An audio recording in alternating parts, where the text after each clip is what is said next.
સવાલ છે આ ગીતમાં ભજન નથી ગીત છે અને એના સમાજમાં ભાવ છે માનો ભાવ છે કારણ કે માં પોતાનો દીકરો આવે એટલે પોતાની ઘરની વહુવાળું એમ કહેવાય કે મારે નીકળી ગયું હોય વાવમાં પાતળી પરમાત્માની વાત કરી પણ કદાચ જો મારા દીકરાને ડાયરેક્ટ કહી દઈશ કે તારી પત્ની આ જગતમાં નથી તો મારો દીકરો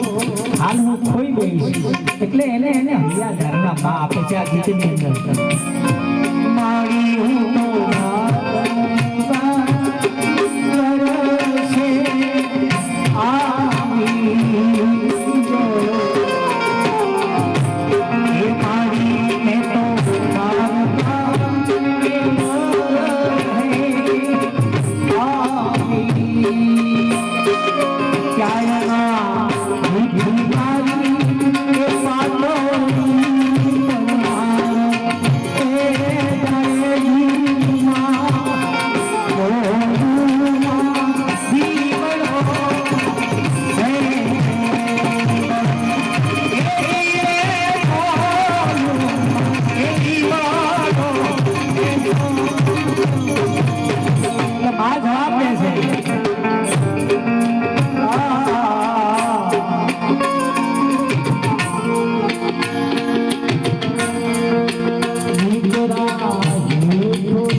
જોઈને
સદગુરુ